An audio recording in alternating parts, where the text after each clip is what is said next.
Hi there, so today I'm going to demonstrate how to hand build in clay using a flat coiling method. So you can see the sort of effect you can get from them. It's just a different method of using coils, but I find because there's a flat edge to the coil, as you'll see as I'm hand building, it sticks better, so you can leave the outside of it with this ribbon effect and make sure that it's secure and joined together from the inside. I did have a go a couple of days ago. I was trying to go big. Unfortunately, it collapsed in on itself, so it didn't end up very figurative. I've kept it there for prosperity, and I'm hoping that today's one will not collapse. Right, so today what we're going to need is our MDF board, rolling pin, 8mm battens, palette knife, serrated kidney and turntable. And of course the clay, which I'm using a heavily grogged clay, which is great for hand building larger objects, and my favourite wire cutter, which is the heart wire cutter for cutting the clay. Already cut that piece. So I'm just going to roll out and cut the strips.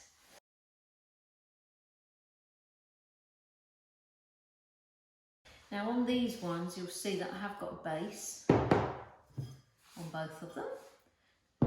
So I'll do a base for the one I'm doing now. I'm going to do it randomly, but it will be sort of circular, so I'll just cut with my palette knife a circle.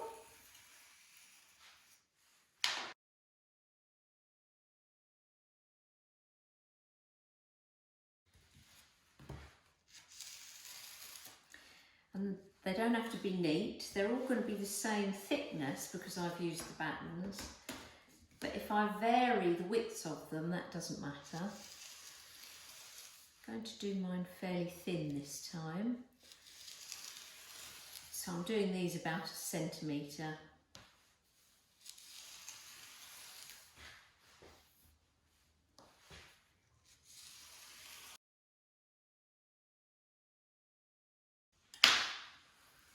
So these will get me going to start with.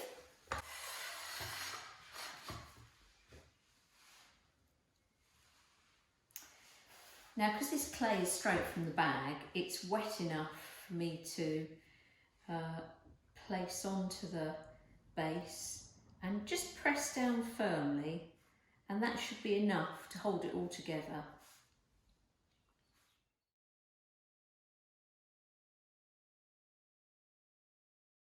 And what happened the other day with the one that I was doing, the reason it fell apart was because the weight of the clay on top just collapsed on top of the rest of the clay.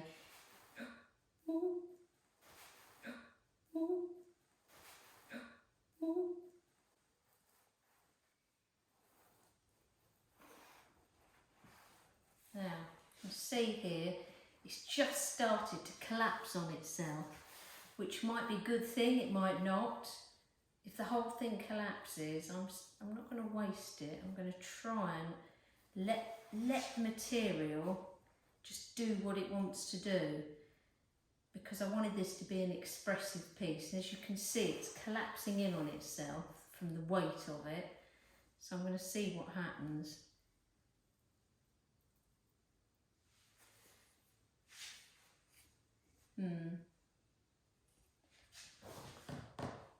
Might be a little bit too collapsed, but there we go.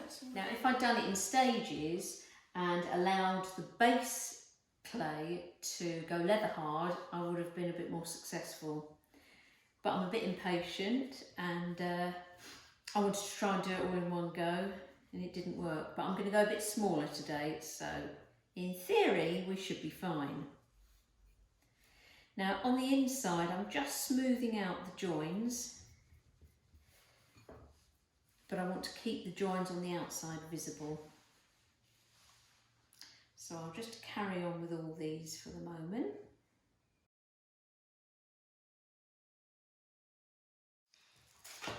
So the other tool you can use to help smooth out on the inside is serrated kidney here. And if I just tilt that up slightly, hopefully you can see I'm dragging the clay up to get rid of those joins. And that should be enough to help stick it all together from the inside.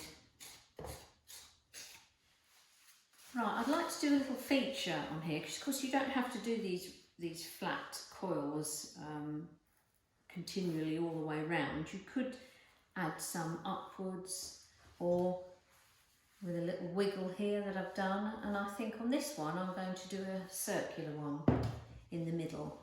So I'm going to pick a thinner one and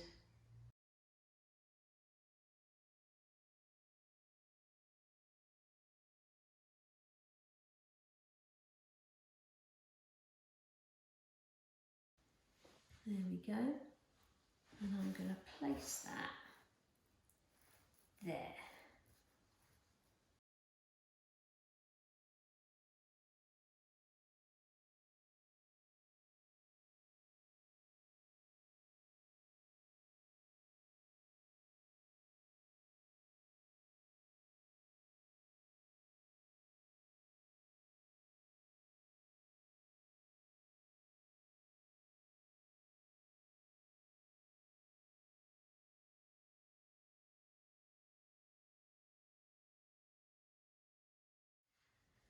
Okay, and now I want to start coming back out again for the head.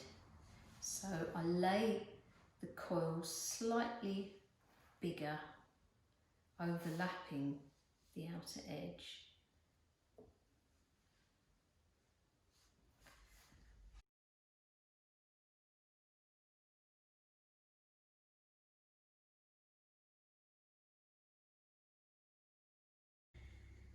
I want to tilt, so here we go. But then I'm going to have to counteract that tilt in the neck with the head coming back, and hope that the weight will stay.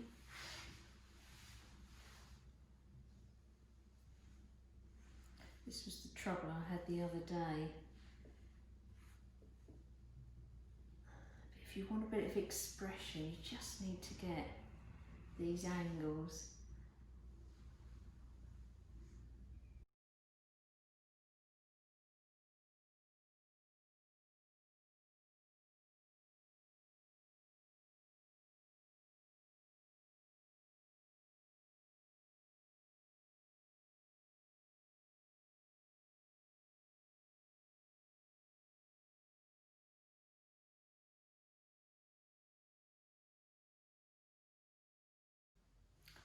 There we go. All finished, and it's just about standing up. And because of that, it gives it quite an expressive feel to it. Thank you.